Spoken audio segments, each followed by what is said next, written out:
Ever been vibing in peace and suddenly, hack?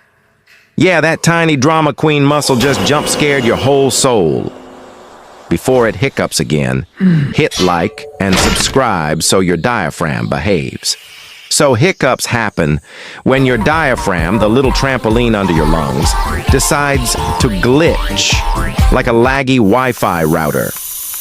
It suddenly squeezes, sucks in air too fast, and your vocal cords slam shut like no entry, creating that iconic hic noise.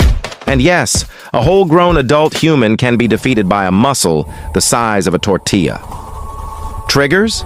Eating too fast, spicy food, laughing too hard, or existing on a Tuesday, apparently. Your body basically says, let's have random chaos for no reason. Classic human biology moment.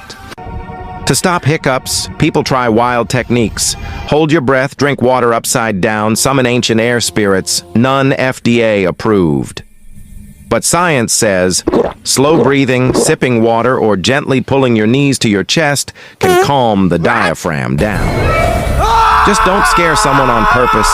We're trying to fix the hiccups, not create new therapy bills. So next time you hic, remember, tiny muscle, big attitude. Stay weird, stay curious.